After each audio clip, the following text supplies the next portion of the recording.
Bismillahirrahmanirrahim. Alhamdulillahirabbil alamin. Nahmaduhu wa nasta'inuhu wa nastaghfiruh. Wa na'udzu billahi min shururi anfusina wa min sayyiati a'malina. May yahdihillahu fala mudilla lahu wa may yudlil fala hadiya lahu. Asyhadu an la ilaha illallah wahdahu la syarika lahu. Wa asyhadu anna Muhammadan abduhu wa rasuluhu la nabiyya ba'dahu. Allahumma shalli wa sallim ala Muhammadin sallallahu alaihi wasallam wa ala alihi wa azwajihi wa dzurriyyatihi wa man tabi'ahum ila yaumil qiyamah.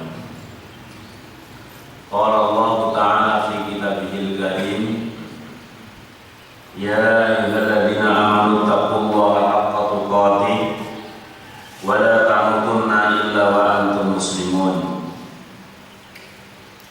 Ya ayyuhan nasu taqu rabbakum alladzi khalaqakum min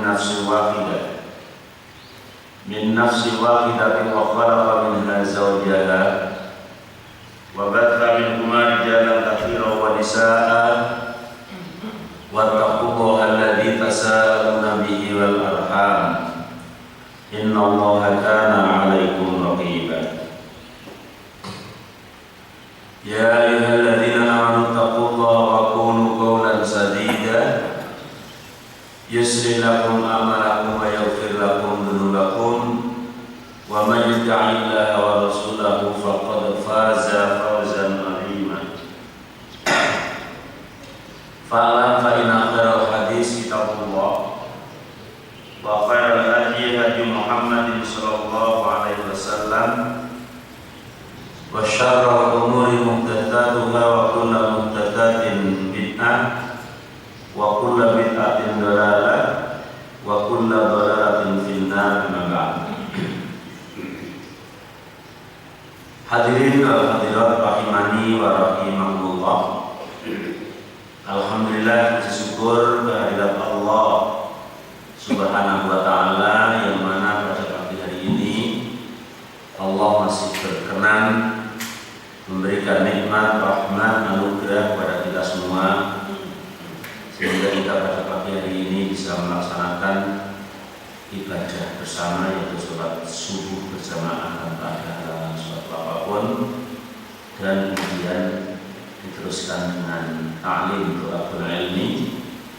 Semoga yang menjadi jerih payah kita semuanya senantiasa diterima di sisi Allah Subhanahu wa ta'ala. Amin ya rabbal alamin.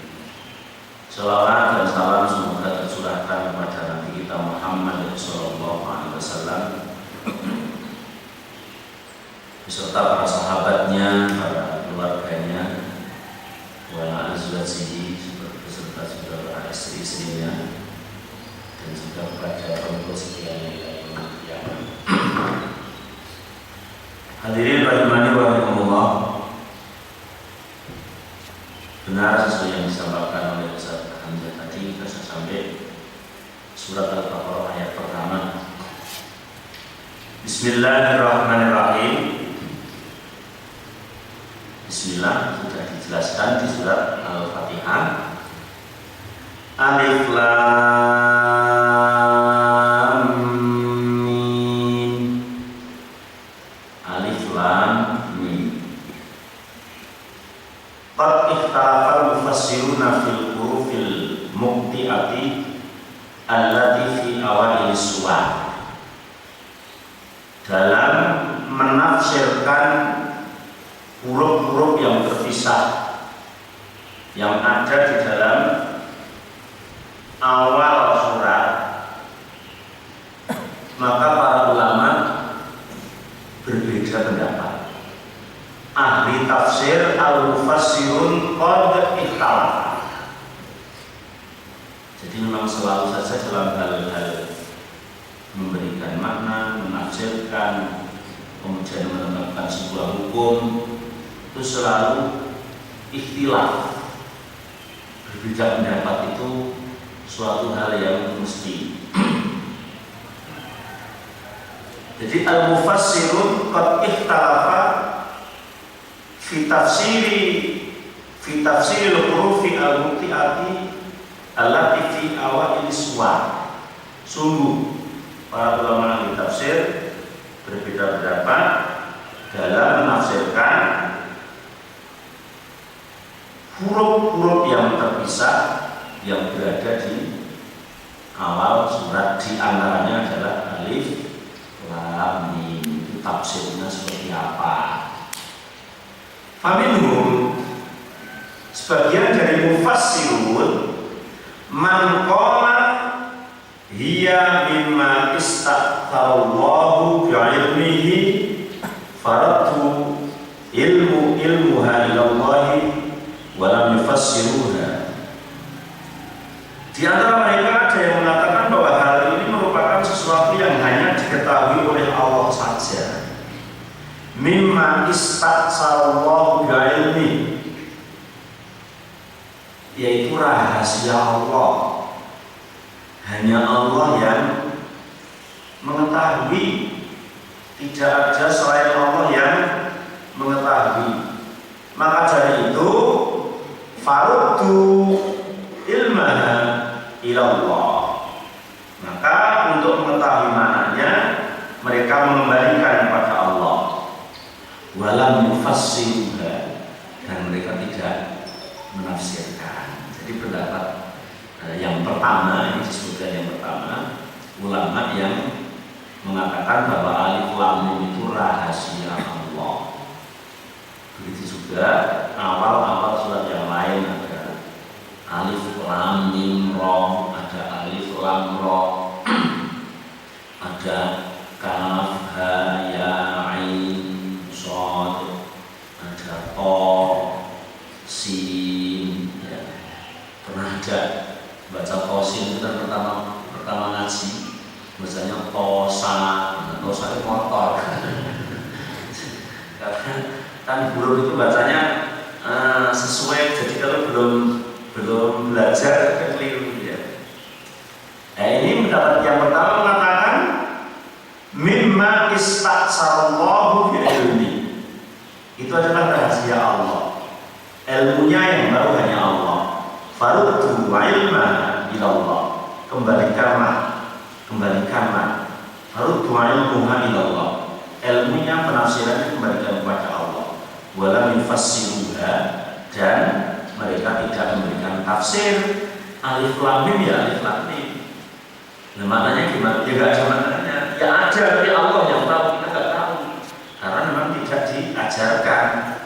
Ini kata ulama yang pertama. Hakahu al-Qurtubi fi tafsirihi an Abi Bakar wa Umar wa Utsman wa Ali wa Ibnu Mas'ud radhiyallahu anhum ajma'in. Akan hal ini adalah sesuai yang diriwayatkan oleh Imam Qurtubi dalam tafsirnya, tafsir al-Qurtubi, riwayat dari Abu Bakar As-Siddiq, dari Umar bin Khattab, Utsman bin Affan, bahkan Ali bin Abi Thalib, Ibnu Mas'ud. Mereka berpendapat seperti itu, bahwa alif lam mim adalah merupakan rahasia Allah Subhanahu wa taala dan tidak ditafsirkan. Wa qala Amir Asy-Sya'bi wa Sufyan Ats-Tsauri wa Rubai' ibni Khaisim wa ikhtarahu Abu Hatim ibnu Hibban. Akan masuk ulama-ulama ini Asy-Sya'bi, Sufyan Ats-Tsauri, Rubai' semuanya adalah memilih yang bahwa alif lam mim dan kawan-kawan itu adalah rahasia Allah dan tidak perlu ditafsirkan karena tidak diajarkan. Nah, coba nanti kita pemahamannya memilih yang mana karena memang ikhtilaf. Kemudian yang kedua, dan di antara ahli tafsir yang kedua, man fassar, ada yang mereka memberikan tafsir tentang alif lam mim itu, ada yang memberikan tafsir, akan tetapi waqtalafa haula'i fi makna, yang memberikan tafsir pun ikhtilaf alif lam mim itu maknanya apa. Jadi tadi menafsirkan dan tidak menafsirkan ikhtilaf. Kemudian yang menafsirkan pun juga ikhtilaf. Alif lam mim itu maknanya apa? Di antaranya faqala Abdurrahman bin Zaid bin Aslam.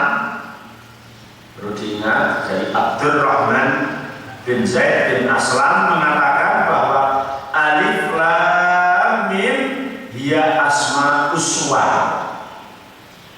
Alif lam mim dan kawan-kawan potongan huruf yang ada di awal surat itu termasuk nama surat. Tapi kalau dilihat itu juga tidak semua jadi nama surat ya. Kalau Nun jadi surat Nun. Terus Toha, surat Toha, Yasin, surat Yasin. Tapi alif lam mim tidak surat alif lam mim. Alif lam mim ra juga tidak. Bahkan kaf, ha, ya, ain, shad malah surat Maryam ya. Tapi memilih pendapat mereka Abdurrahman bin Zaid bin Aslam mengatakan seperti itu. Hiya asma uswah, bahwa potongan huruf yang ada di awal surat adalah merupakan nama surat.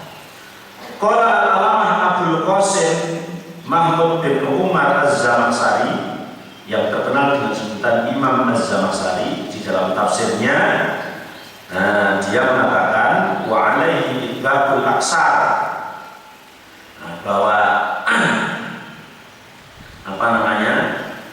huruf-huruf tersebut merupakan nama-nama surat yang bersangkutan. Kemudian kebanyakan mengatakan hal yang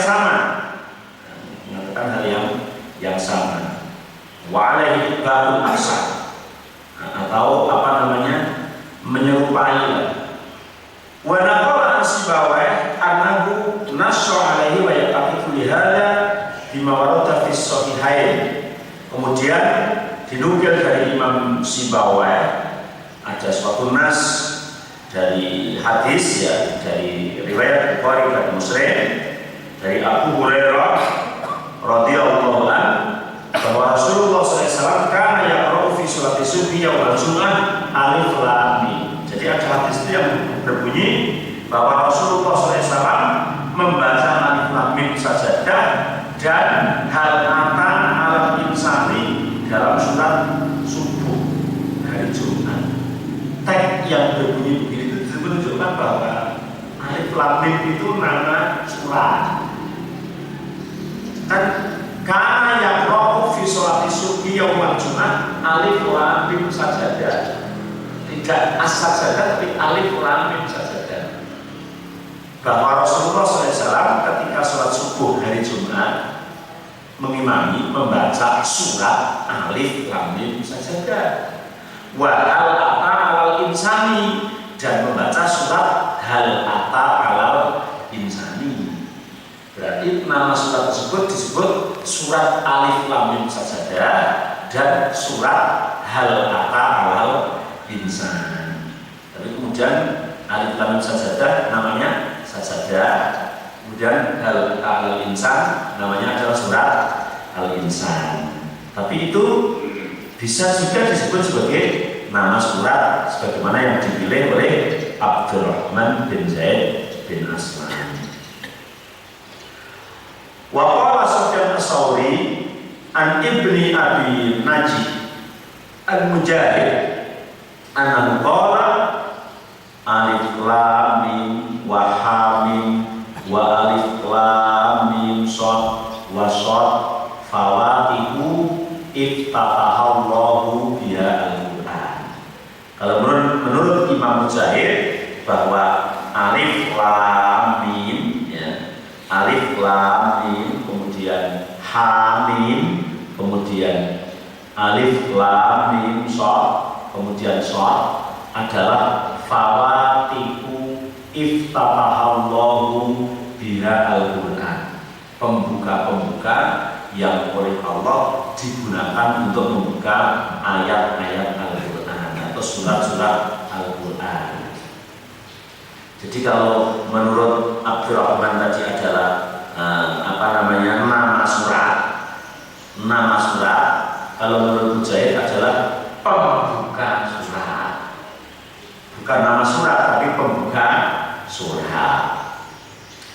Wa qala qala ghairuhu an Mujahid wa qala Mujahid fi riwayat Abi Hudzaifah Musa bin Mas'ud an Shibli an Ibni Abi Najih anahu qala alif lam mim ismun min asma'il Qur'an. Dalam riwayat lain bukan hanya sebagai pembuka Al-Qur'an, tapi ternyata bahwa awal suar atau alif lam mim dan sejenisnya adalah merupakan nama-nama daripada nama surat.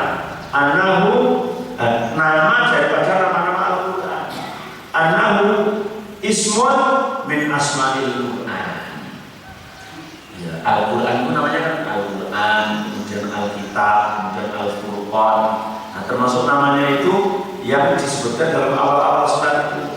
Nah, namanya alif lam mim, ya. Namanya nun, itu nama-nama Al-Qur'an. Wa hadza qala Qatadah wa Zaid bin Aslam. Imam Qatadah kemudian Zaid bin Aslam wala'ala hadza yurji'u ila makna qawli Abdurrahman bin Zaid, dan ini juga yang sesuai dengan maknanya oleh Abdurrahman bin Zaid bin Aslam tadi.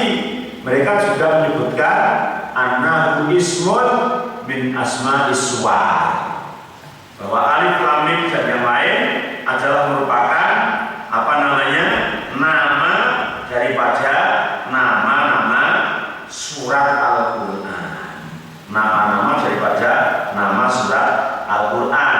Ini yang dari Abdurrahman bin Zaid bin Aslam, dan juga yang dikuatkan oleh Imam Qatadah, ya, Imam Qatadah bin Zaid bin Aslam, bahwa alif lam mim adalah merupakan nama-nama surat.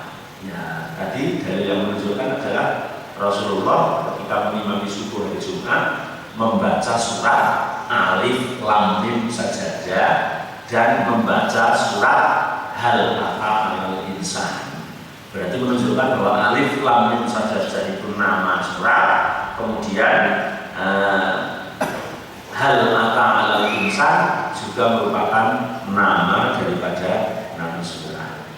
Fa inna kulla suratin yutlaqu 'alaiha ismul Qur'an fa innaha yub'atu ayakuna alif lam mim sad asma'anil Qur'an kullah li anal mutabadir ila fahmi sami'in man yaqulu qara'tu alif lam mim inna dzalika ibaratun an suratil A'raf. Sesungguhnya setiap surat diucapkan atasnya nama-nama Al-Qur'an. Jadi setiap surat adalah diucapkan bahwa nama-nama Al-Qur'an, nama-nama Al-Qur'an. Sehingga kalau di awal surat itu adalah bagian daripada nama-nama Al-Qur'an, juga sesuai, ya, makna yang disebutkan seperti itu. Kemudian juga ada yang berpendapat beda lagi, ya. Ada yang berpendapat bahwa alif lam mim hiya ismun min asma'illah. Ada yang berpendapat bahwa alif lam mim adalah merupakan salah satu asma Allah, ya. Asma Allah yang agung, asma Allah yang besar, ya, merupakan asma Allah. Jadi Allah itu kan punya asma, sangat banyak. Bahkan kalau di salah satu hadis Asmaul Husna berarti 99. Tapi dalam pendapat ini juga mengatakan termasuk awal sumpah itu asma Allah. Jadi alif lam mim, Yasin, Nun dan lain sebagainya adalah merupakan asma Allah. Hal ini dijelaskan oleh Imam Asy-Sya'bi dalam Fawaidus Suwar min asma'illah, bahwa awal surat adalah merupakan asma Allah, merupakan salah satu nama Allah. Fawaidus Suwar adalah asma-asma Allah. Awal surat adalah nama-nama Allah.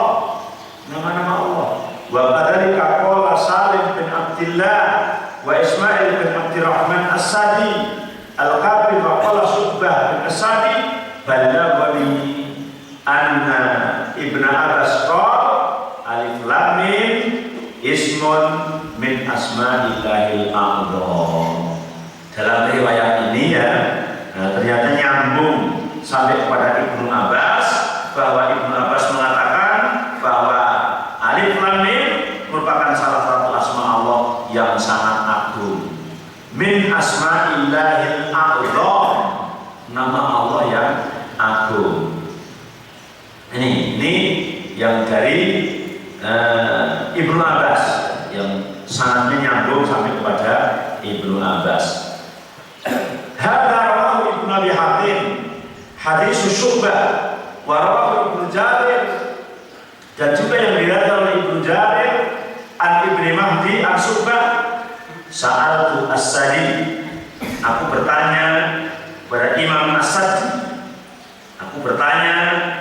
Imam As-Sadi, pertanyaanku adalah an hamim wa tosin wa alif lam mim.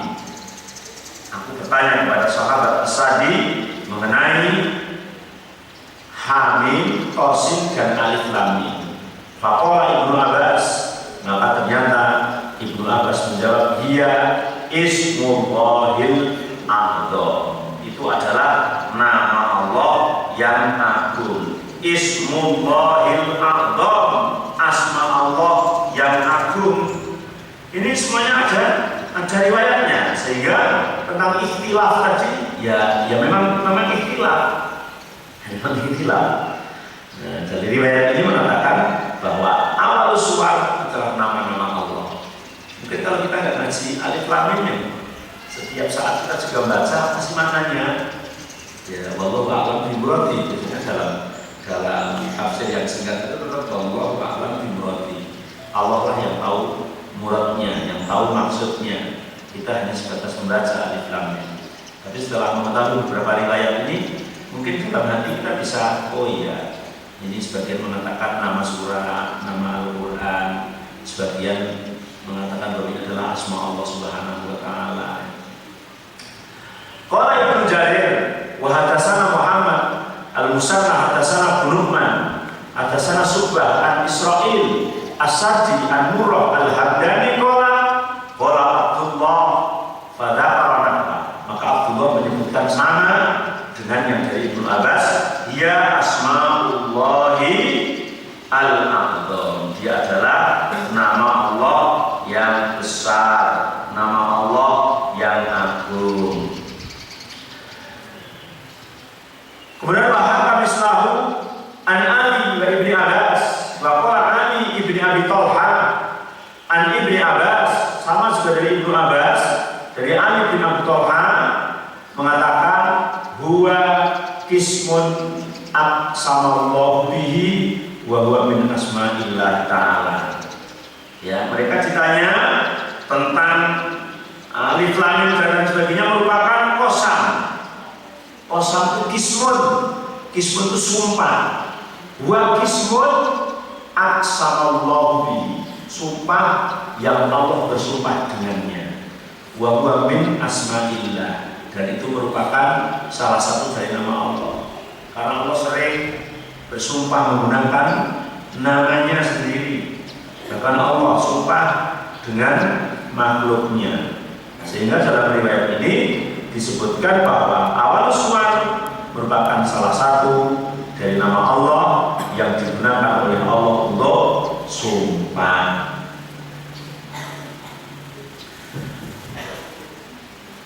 Kemudian Imam Ibnu Hatim, Ibnu Jarir dari hadis Ibnu Aliyah dari Khalid Al-Qadda dari Ikrimah, anahu qala alif lam mim kismun. Alif lam mim adalah merupakan sumpah, ya, merupakan sumpah Allah, ya, merupakan sumpah Allah yang digunakan oleh Allah untuk bersumpah. Kedua riwayatnya ulama oleh hadis Harith Ibnu Abdullah dari Atta Ibnu Sa'id dari Abu Duha dari Ibnu Abbas bahwa makna alif lam mim ialah Allah, atau seolah kata alif lam mim kalau Allah, aku adalah Allah, anallahu a'lam, aku adalah Allah yang maha mengetahui. Jadi alif lam mim itu bisa diartikan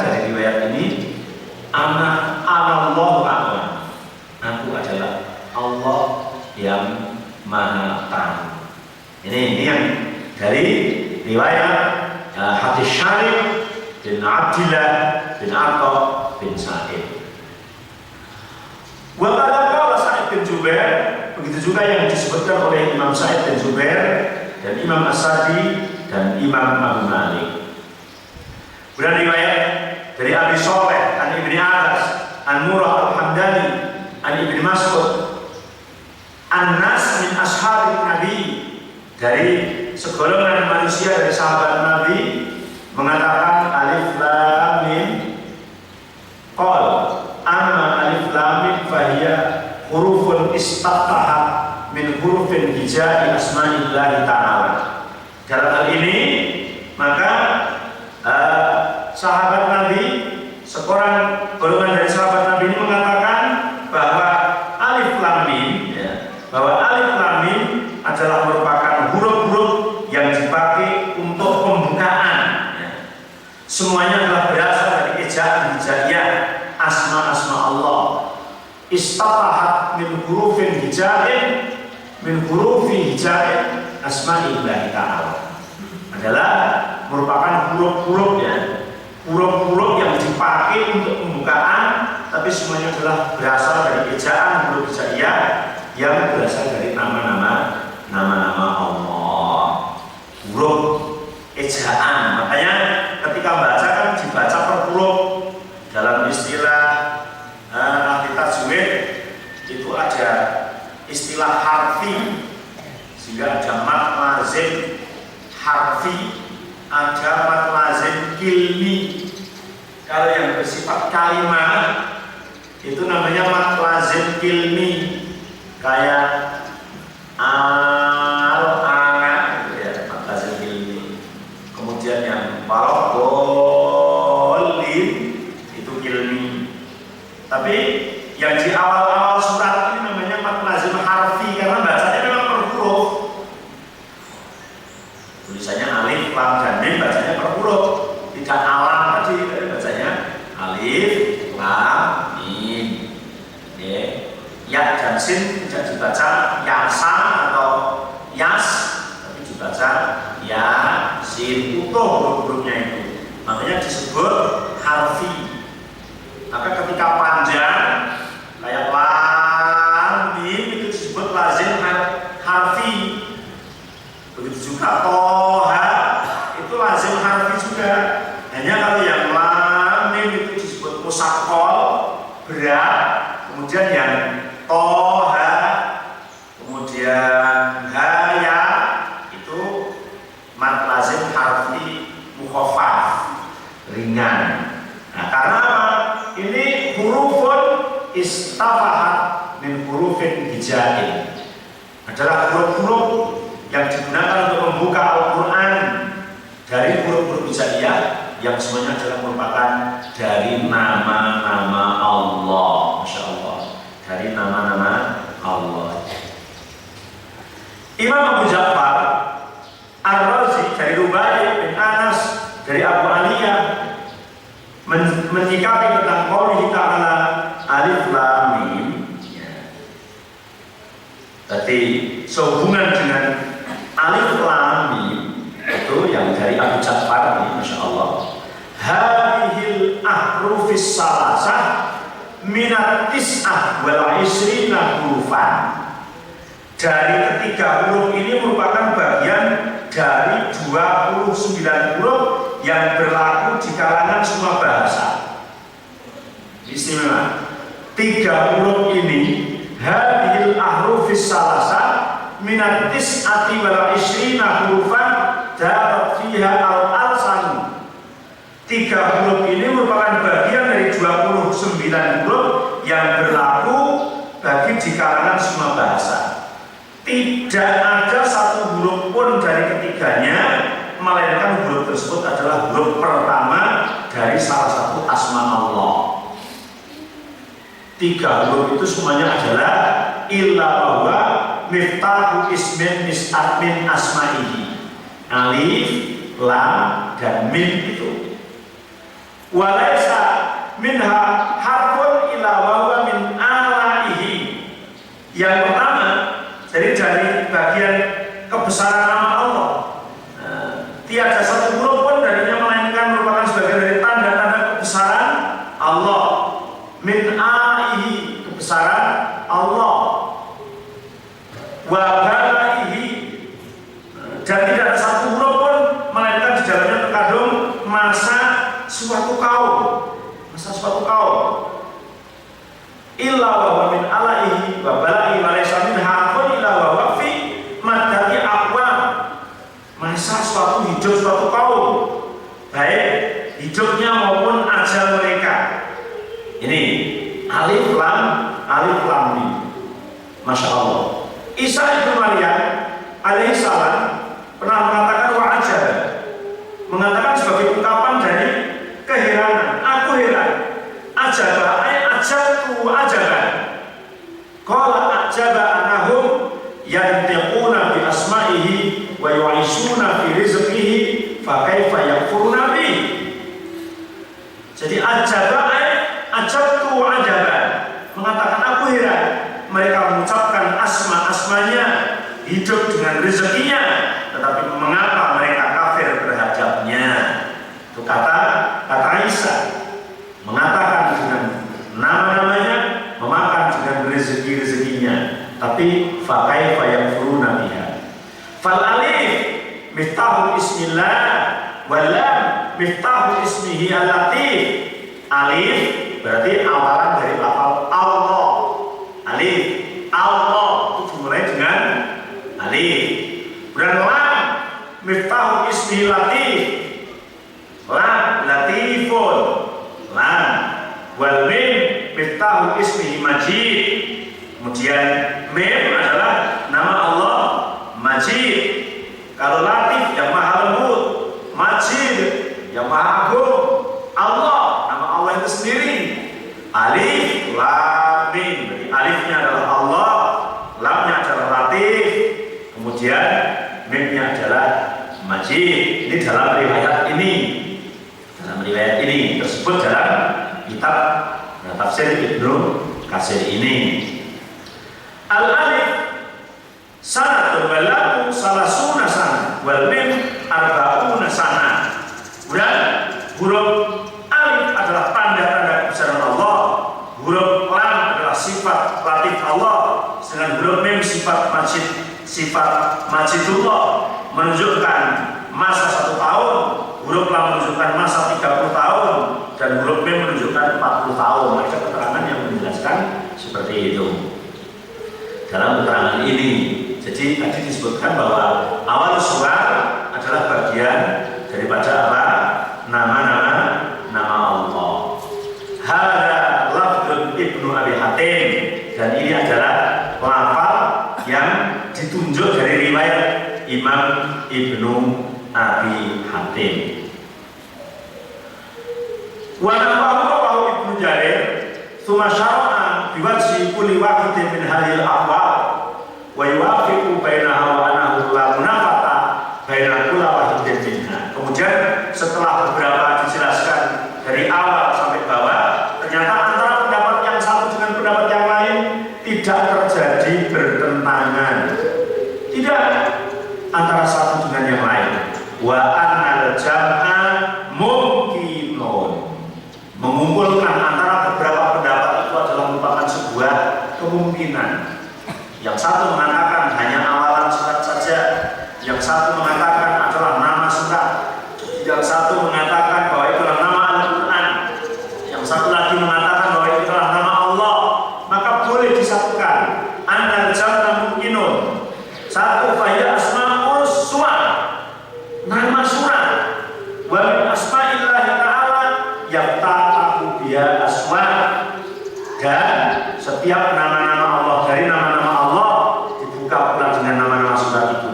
Fakullu harfin minha dalal ala ismin min asma'ihi. Sehingga antara huruf-huruf yang ada itu menunjukkan atas nama-namanya. Wa sifatin min sifatihi, dari sifat-sifatnya. Kama iftataha suara kasiratan, sebagaimana Allah membuka dengan surat yang banyak, bitahbibihi wa tasbihi wa ta'dimihi. Dalam surat-surat itu dijelaskan dibuka dengan tahmid, namanya seperti Al-Fatihah, Alhamdulillah. Surat Al-Kahfi juga dimulai dengan Alhamdulillah. Kemudian ada yang dimulai dengan tasbih, ya. Nah, Sabbihisma rabbikal a'la.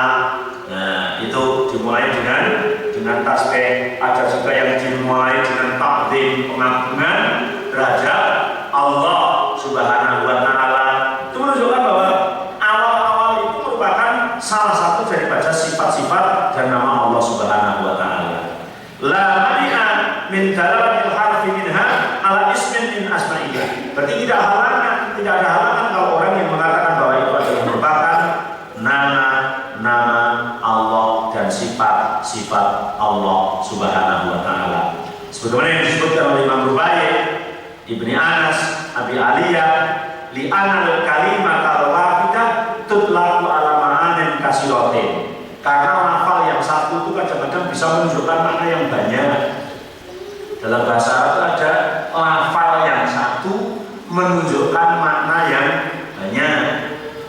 Kalau kata doroba saja itu, doroba itu kan kalau yang barusan belajar bahasa Arab maknanya kan mukul. Ya, doroba yang dari dorban itu maknanya mukul, mentrong, gebuk. Tapi ketika kita naik belajar faraid, ternyata yang namanya doroba itu mengkalikan. Ya, isnan berbul wahid 2 kali 1. Itu ternyata doroba dimaknakan apa maknanya adalah mengkalikan. Tapi di Al-Quran juga kata doroba ternyata membuat. Doroba Allah bermataran kalimatan thayyibatan. Itu tidak kemudian Allah memukul kalimat yang baik, tapi Allah membuat contoh kalimat yang baik. Artinya dalam Al-Quran itu ada beberapa makna yang kemudian maknanya itu apa? Satu lafal itu maknanya berbeda-beda.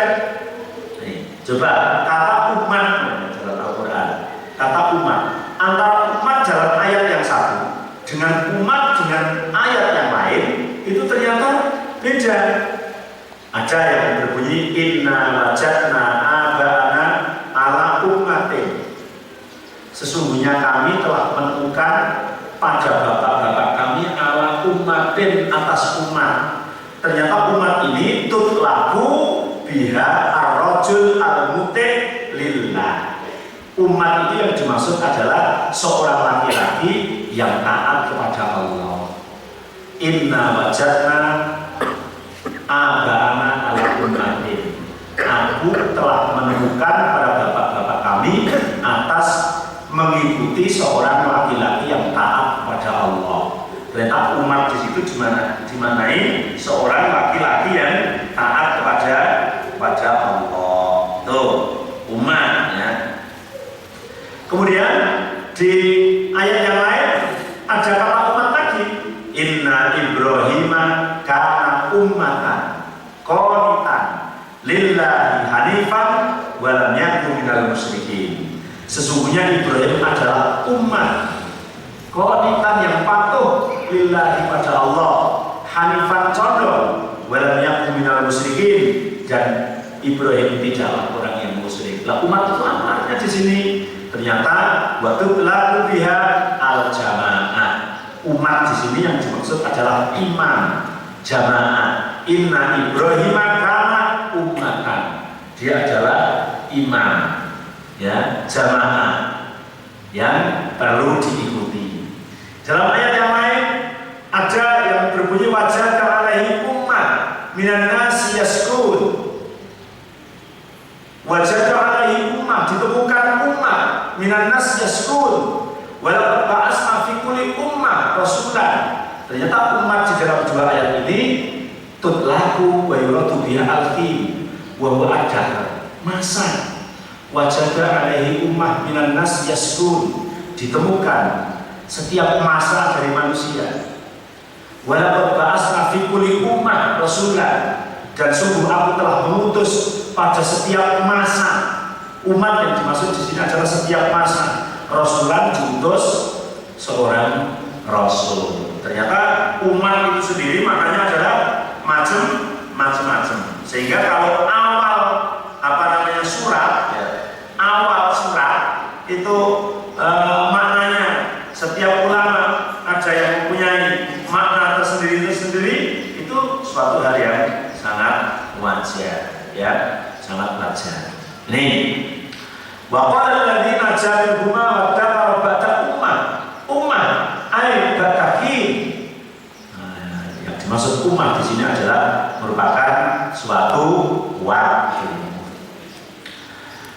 Imam Al-Qurtubi mengatakan di dalam hadis man ana ala qatli muslimin bi syatri kalimah al-hadis wa Sufyan wa ayaqulu fi qatli qala Qasif al-Mujahid ana qala faqati uswa uluha. Barang siapa yang menolak atas membunuh seseorang bi syatri kalimat dengan separuh kalimat. Di sini kok ada separuh kalimat? Ternyata di sini adalah menunjukkan bahwa awal suara itu adalah merupakan suatu hal yang menunjukkan makna, bukan yang tidak ada maknanya. Kemudian Al-Qasif Mujahid mengatakan fawaid suwar uluha, bahwa awal-awal surat itu diantaranya adalah Hamim, Sin, Mim, Alif, Lam, Ra, dan yang lain merupakan hijabun, maudhu'un, wa qala ba'du ahli al-Arabiyyah hiya hurufun min hurufil mu'jam istaghna bi dzikri ma dzakara min fi awal suwar. Merupakan huruf-huruf mu'jam atau huruf Arab, ya, huruf Arab. Istaghna bidzikri ma dzakara min fi awal suwar, yang cukup untuk dibaca di awal surat tersebut. Kemudian majmu'ul huruf al-madhkurah fi awal suwar bihadfil muqarrar minha arba'ata asyara harfan. Huruf-huruf yang digunakan untuk awal surat itu jumlahnya ada 14 huruf. Huruf-huruf yang digunakan untuk awal surat itu ada 14 huruf, yaitu huruf Mim, Shad, Ra, Kaf, Ha, Ya, Ain, Ta, Sin, Ha, Qaf, dan Nun. Yajma'uha hurufka nasun hakimun qati'un lahu sir. Kalau dibaca satu kalimat gitu. Tapi ini nasun itu nun dan shad, hakimun ha, ka, ya dan mim, qati'un kemudian qaf, alif, ta, ain, lahu, lam, ha, silun, sin, ra. Tapi di sini dalam ilmu tajwid itu ada 5 yang bacanya ringan, yaitu hayyun qahirun. Hayyun qahirun berarti ha, ya, ta, ha, ra. Itu yang 5 itu bacanya ringan. Hayyun ha berarti bacanya ha, tidak ha itu enggak, tapi ha. Yun berarti ya, bacanya ya, bukan ya, itu enggak. Tahirun ta, ta. Hirun ha, ha, ta, ha. Terus ra, hayyun tahirun. Nah, selain yang 5, jadi 14 dan 5 9. Berarti yang 9 selain alif itu bacanya panjang. Alif juga panjang, atau yang disebut dengan musaqqal. Alif itu juga panjang. Alif kecuali alif, ya, alif pendek, alif. Nah, berarti yang mat pendek itu 5, kemudian yang tanpa mat 1 yaitu alif, kemudian selain itu tinggal 8, berarti panjang menjadi musaqqal. Seperti yang mim, shad, nun, kaf, terus ain, sin, qaf. Nah, itu semuanya adalah diucapkan dari 3 huruf. Alif sudah 3 huruf, ya, 3 huruf dari pendek. Kemudian yang 5 tadi hanya dibaca 2 huruf. Ha, to, itu. Ini cara baca dalam awalus suar, awal-awal surat tersebut. Wa yanisful huruf adalah wal madhkur minha ashraf minal madrub wa bayan dzalika min sana'ati tasrif. Ini semuanya adalah separuh-separuh huruf ya. Akan tetapi ketika Rasulullah mengatakan bahwa orang yang membaca Al-Quran itu pahalanya banyak ya, pahalanya 1 huruf 1 derajat. Aku tidak katakan bahwa alif lam mim itu adalah 1 huruf, tapi alif lam mim itu adalah alif 1 huruf, lam 1 huruf, dan mim 1 huruf. Jadi ternyata alif lam mim itu sudah membaca 3 huruf. Kalau 1 hurufnya 10 derajat, berarti sudah mendapat 30 derajat. Kaf, ha, ya, ain, shad sudah sekaligus mendapat 50 derajat. Kan begitu, Masya Allah. Tapi begitu indahnya, begitu besarnya pahalanya, begitu istimewanya, itu masih saja orang itu belum tertarik sekali, semangat sekali dengan membaca Al-Quran. Ya masih sedikit lah yang tertarik. Artinya dari jumlah sekian banyak umat Islam itu bahkan masih ada yang tahu ditanya kitab apa itu Al-Quran, tapi belum pernah membuka Al-Quran. Juga ada.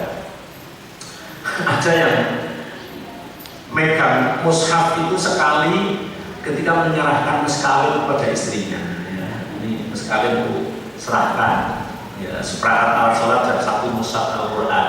Sampai anaknya 5 itu pasti jirah dan belum pernah tersentuh. Masya Allah, itu kan ngeri.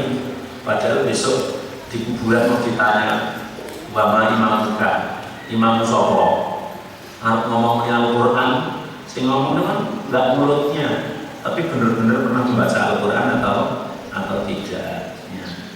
Ya kadang-kadang Al-Quran itu dibaca ketika butuh, ketika dia butuh ya. Jadi bukan Al-Quran dijadikan imam, tapi Al-Quran disuruh mengikut dia gitu. Ya, ketika biasanya membaca Quran, tapi ketika mungkin istrinya sakit, anaknya sakit atau apa, dan meruqyah. Mungkin yang lumayan agak ringan meruqyah, baca ayat Al-Kursi, Mu'awwidhatain. Biasanya tidak baca. Itu nakal namanya, ketika butuh saja. Ketika nggak butuh enggak. Apalagi yang kemudian Al-Quran hanya digunakan sebagai kesenian. Nah, sekarang itu kadang-kadang acara apa saja itu pembukaannya adalah Al-Quran gitu ya, Masya Allah. Padahal Al-Quran itu kan diturunkan bukan untuk itu, tapi Al-Quran untuk mengatur. Jadi yang terpenting kita itu setelah membaca Al-Quran, meresapi maknanya, kemudian bagaimana hidup kita itu selalu mengikut para imamnya, karena Al-Quran itu yang menjadi imam. Tapi ya Al-Quran nyuruh kita berjalan ke timur, tapi kitanya malah kadang berjalan ke arah barat. Al-Qurannya menyuruh kita melakukan, tapi kadang kita malah meninggalkan. Sehingga Masya Allah, Al-Quran tidak menjadi hujah bagi kita, tapi justru malah Al-Quran akan menjadi madorot, justru menjadi musuh bagi kita besok di akhirat. Masya Allah, karena Al-Quran yang sangat mulia, yang per hurufnya adalah langsung dari Allah Subhanahu wa Ta'ala, adalah suatu huruf dan kalimat yang sangat mulia, sehingga harus kita muliakan, bukan hanya buat kesenian dan lain sebagainya. Ini alif lam mim. Jadi ada hamim, ada alif lam mim, alif lam ra, kaf, ha, ya, ain, shad, semuanya adalah lafal-lafal Al-Quran awal suar yang oleh ahli tafsir dikatakan banyak pendapatnya. Di antaranya yang pertama, pendapat yang paling selamat mungkin bahwa aslam min salafis soleh, bahkan itu termasuk dari 4 sahabat mengatakan serahkan saja kepada Allah, karena memang tidak dijelaskan secara rinci oleh Rasulullah SAW. Tapi pendapat yang kedua tadi mengatakan dia adalah nama Al-Quran, tapi dia mengambil dari dalil yang kemudian Rasulullah membaca ini, dianggap itu adalah sebagai awal surat atau nama-nama surat ada yang mengatakan nama Al-Quran, ada yang mengatakan nama-nama Allah, semuanya bisa dipersatukan. Tapi yang jelas tidak kita bahas panjang lebar. Nah, kita mau mengikuti yang mana, paling utama yang bagaimana. Tapi yang jelas mari kita baca. Kemudian karena Al-Quran itu ada yang zahir, ada yang muhkama, dan ada yang yang satunya lagi adalah yang tidak muhkam, yang mutasyabihat.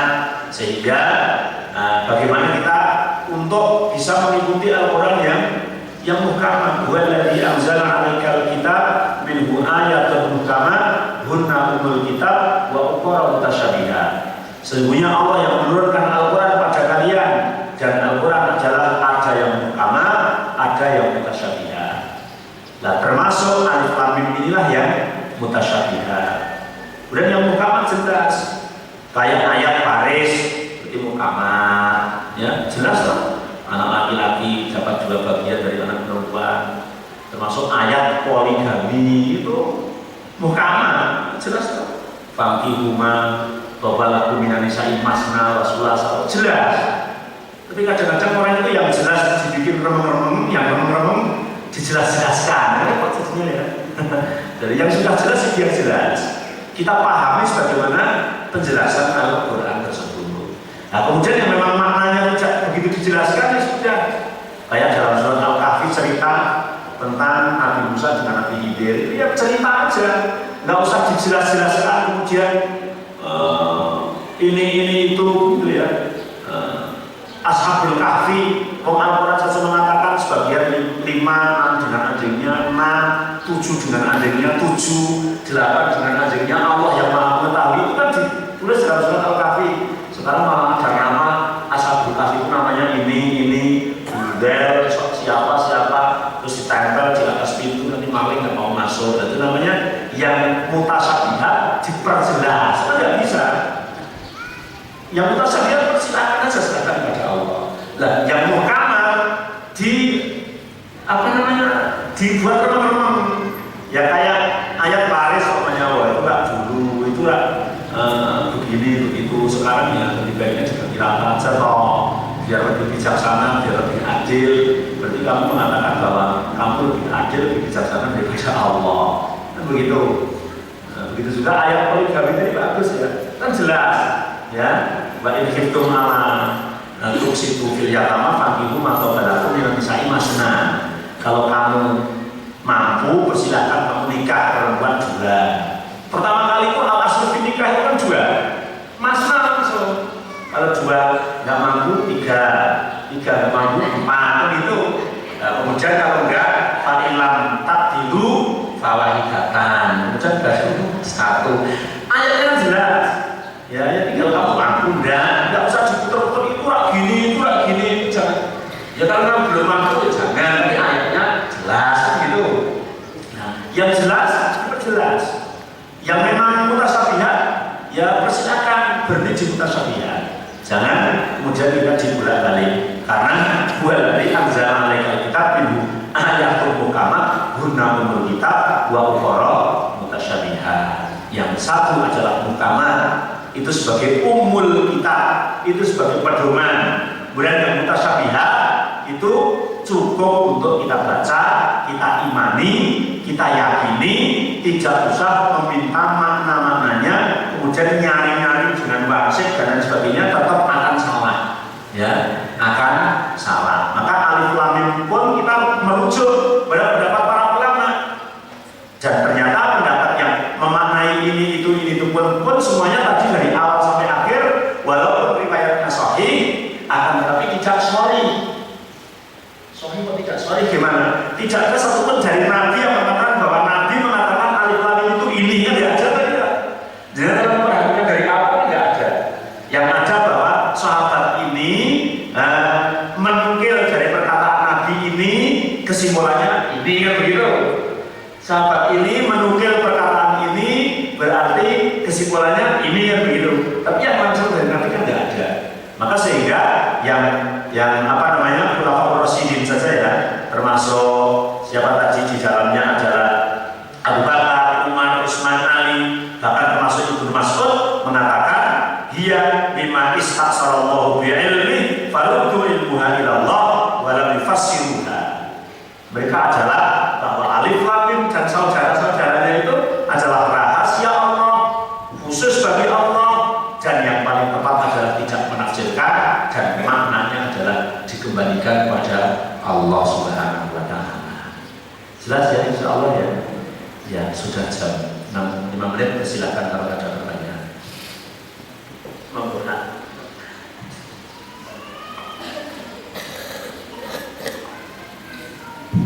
Monggo.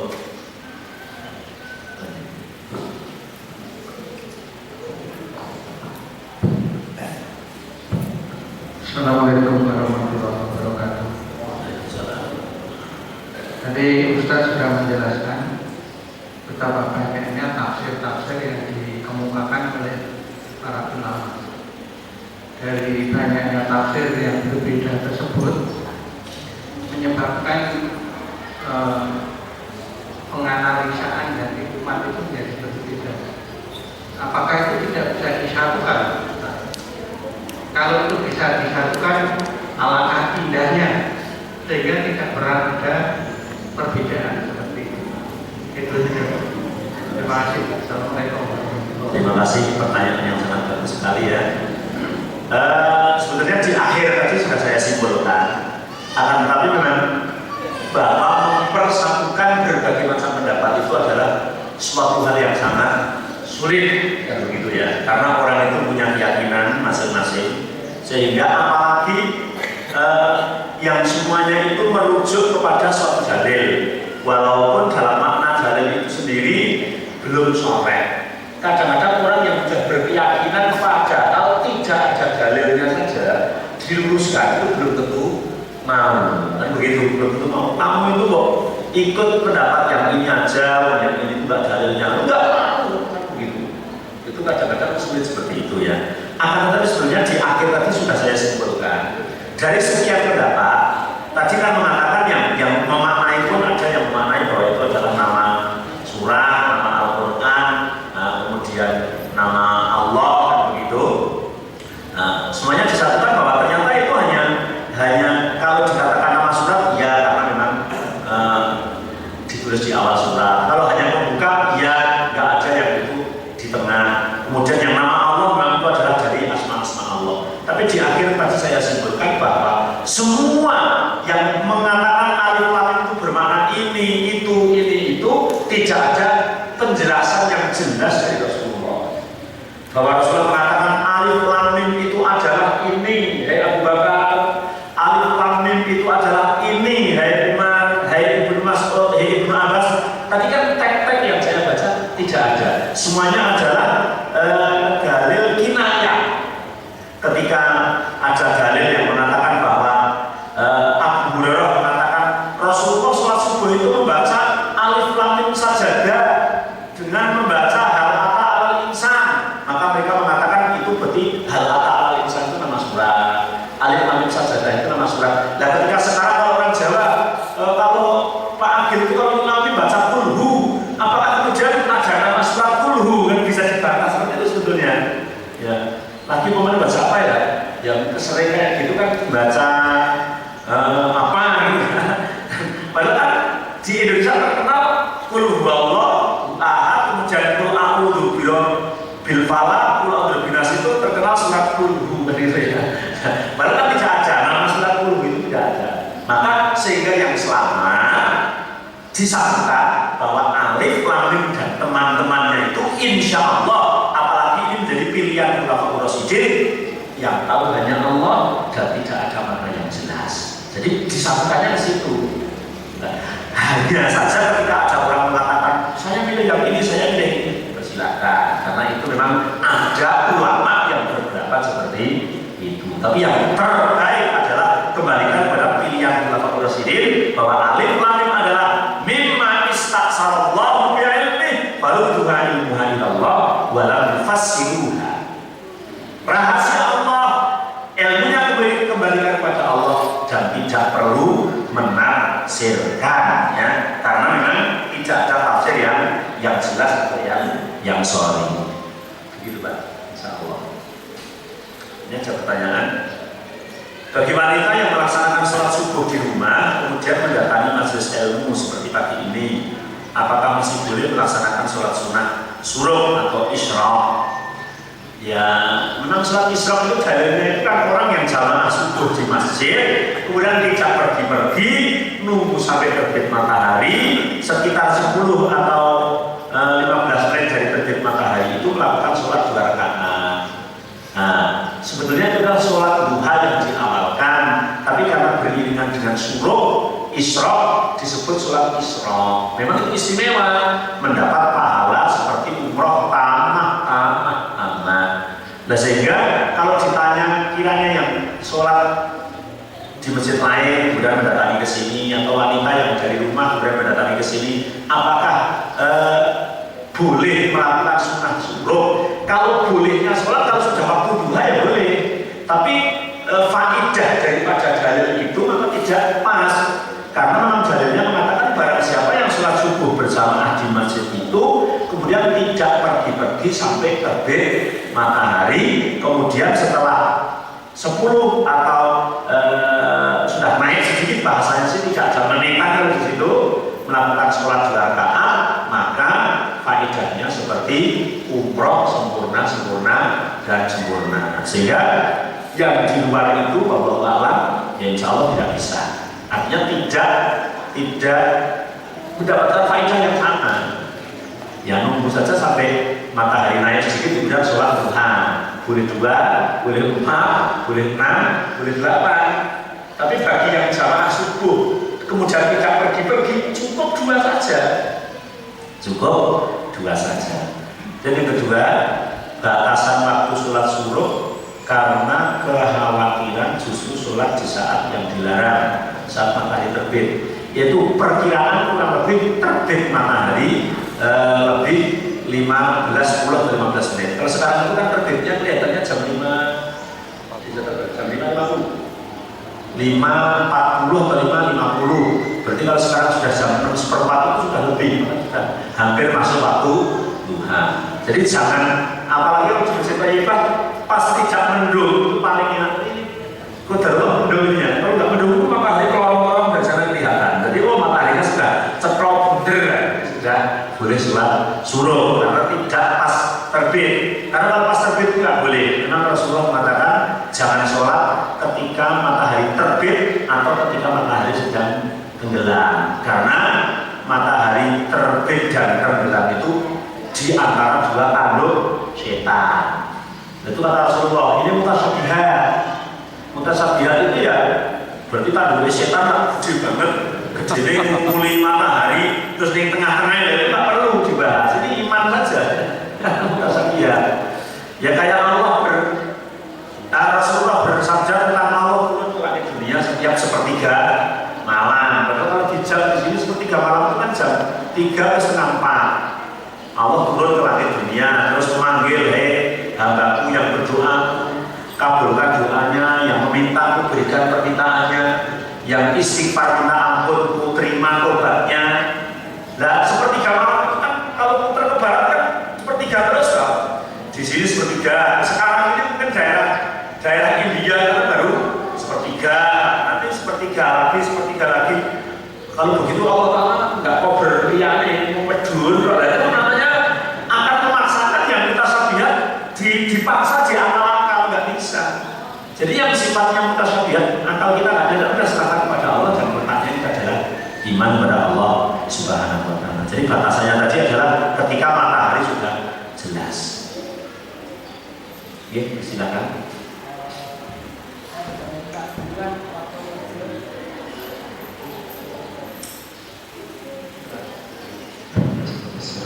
Assalamualaikum warahmatullahi wabarakatuh. Assalamualaikum. Ya dulu waktu kecil itu saya sering mendengar senandung ala toha rasul ala yasin habibillah ala toha rasulillah. Kalau dilihat dari bahasa Arabnya kan berarti yasin dan toha itu nama rasul seperti itu. Nah, adakah teks yang mengatakan seperti itu gitu loh? Kan tadi disebutkan bahwa salah satu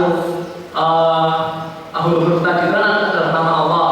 Nah, apakah ada yang mengatakan itu nama rasul? Yang pertama, yang kedua, ketika itu memang nama Allah, bukankah ketika kita ingin menggunakan nama itu sebagai nama anak,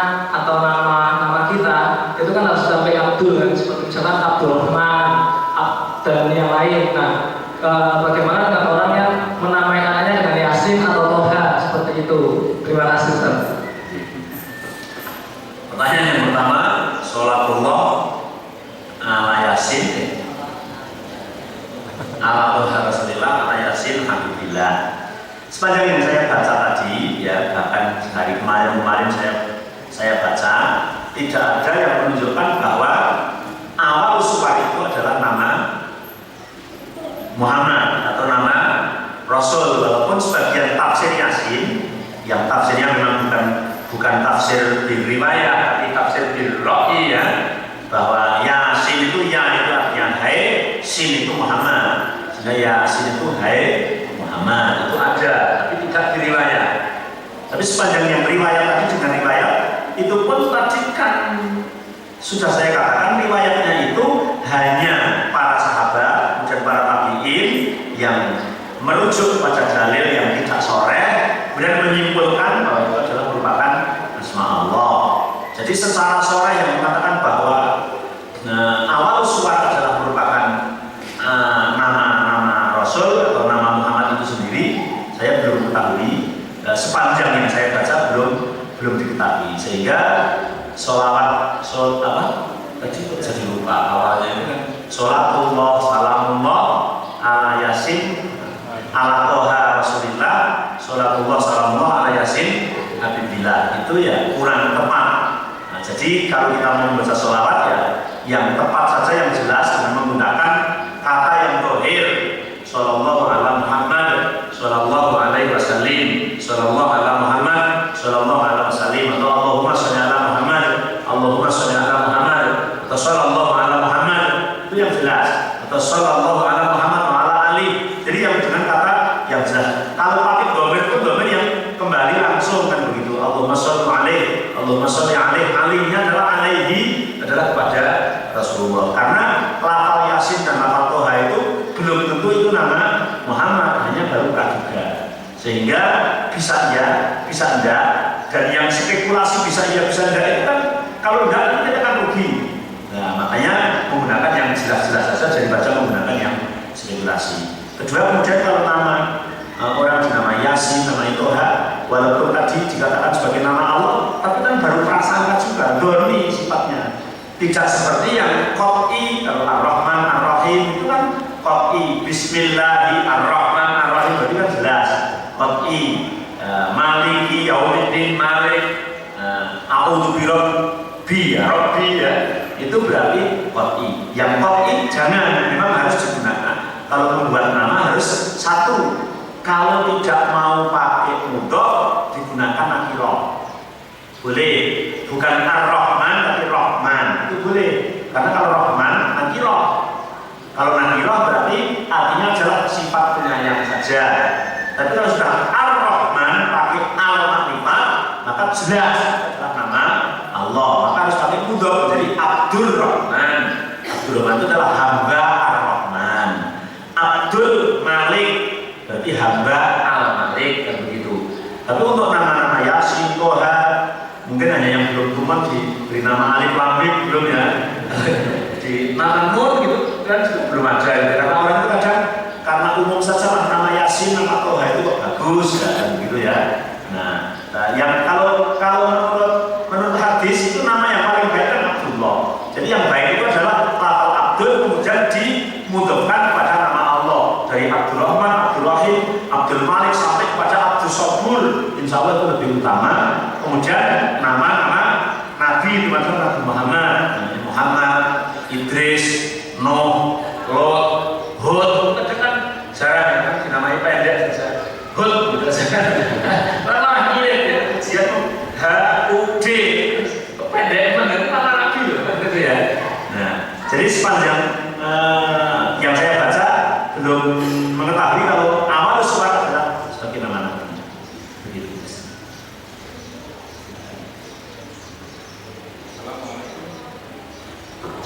Assalamualaikum warahmatullahi wabarakatuh. Saya masih penasaran. Jadi kalau orang awam ya membaca Alif Lam Mim, dalam hati mesti bertanya, ini maksudnya apa? Saya ingin tanya pada waktu itu, pada waktu ayat itu turun, kenapa tidak ada sahabat yang bertanya tentang itu? Apakah pada waktu itu ada kesepakatan kalau tidak boleh bertanya, atau mungkin mereka sudah mabuk dengan alasan mungkin dalam sastra Arab hal begitu biasa. Generasi berikutnya baru bertanya maksudnya apa. Nah ini menurut pendapat Ustadz gimana? Kalau ya mungkin penting gitu loh, tapi kok nggak ada yang bertanya pada waktu itu apa maksudnya, asbabnya apa gitu. Saya kira itu saja. Ya, saya kira dari awal sudah ada sedikit penjelasan. Memang sahabat itu tidak bertanya kepada Rasulullah kecuali dalam hanya beberapa hal.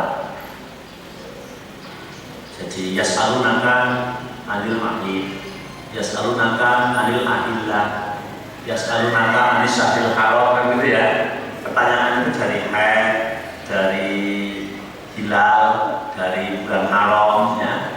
Kemudian juga para sahabat itu hanya pertanyaan-pertanyaan yang muncul pada hadis itu, apakah engkau telah dituruni surat, dan kemudian bahwa Al-Quran itu diturunkan dengan bahasa Arab yang jelas, bahasa Arab yang jelas. Maka ketika para sahabat itu tidak menanyakan dalam sebuah ayat sebagaimana alif lam mim dan lain sebagainya, sampai Abu Bakar, orang yang paling dekat pada Rasulullah, Umar yang paling dekat pada Rasulullah, dia mengatakan bahwa itu adalah merupakan sebuah rahasia Allah. Mungkin orang sehebat Abu Bakar, sehebat Umar, sehebat Utsman, Ibnu Abbas yang justru oleh Rasulullah dikatakan ahli tafsir yang paling handal gitu ya, ketika mendengar alif lam mim itu dalam hati itu sudah itu dugaan ya, sudah merasa puas, merasa bahwa itu adalah rahasia Allah. Ketika Rasulullah tidak menjelaskan, maka mereka tidak banyak bertanya, sehingga para sahabat pun yang terutama adalah yang Khulafaur Rasyidin mengatakan itu adalah rahasia Allah. Apalagi kemudian ketika ada ayat yang turun di dalam surat tadi yang berbunyi bahwa huwallazi anzalal Qur'an, Allah yang menurunkan Al-Qur'an. Kemudian di dalam ayat Al-Qur'an itu ada yang muhkamat, ayat muhkamatun hunna umul kitab wa ukhra mutasyabihat. Yang pertama adalah ayat muhkamat, yang kedua adalah mutasyabihat. Kemudian terusan ayat itu kan bahwa alladzina fi qulubihim zaygun, orang yang dia dalam hatinya bengkok, maka dia selalu akan mengikuti ayat-ayat mutasyabihat itu.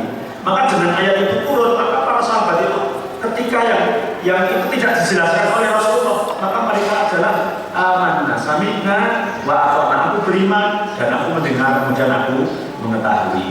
Jadi ternyata sahabat yang tidak menanyakan justru menunjukkan kedalamannya imannya para sahabat. Maka sebetulnya sekarang harus kita itu tahu mana yang harus ditanyakan dan mana yang harus tidak ditanyakan. Artinya pertanyaan yang aneh-aneh tadi ya, sebetulnya kan memang ada peluang ketika para sahabat itu tanya, kan jawabannya mesti akan wahyu gitu ya, jawabannya mesti akan wahyu. Tapi Rasulullah juga pernah ditanya dalam sebuah hadis itu, Rasulullah pernah ditanya tentang apa itu negara yang paling baik, tempat yang paling baik, pernah ditanya. Ternyata Rasulullah menyatakan aku tidak tahu. Dengan pertanyaan itu kemudian Rasulullah penasaran, akhirnya tanya pada Jibril, negara tempat itu dalam satu riwayat negara yang paling baik itu mana? Maka Jibril pun menjawab, aku tidak tahu, menunggu wahyu dari Allah. Mungkin muncul dari satu hadis yang pernah ditanyakan kepada Rasulullah nggak tahu, sehingga dalam hal-hal yang kemudian tidak disampaikan oleh Rasulullah, para sahabat itu mencukupkan dan tidak bertanya. Ada suatu pertanyaan yang Rasulullah itu pernah menjawab, aku tidak tahu. Jadi ternyata Rasulullah pun tidak tahu ketika tidak diberi wahyu, sehingga wahyu yang sifatnya memang tidak muhkamah, para sahabat menyuguhkan karena itu tidak dijelaskan oleh Rasulullah SAW. Bahwa ya sudah setengah mungkin cukup deh, sudah tinggi mataharinya, sudah bisa sholat isra. Sekian, kurang lebihnya minta maaf, semoga bermanfaat.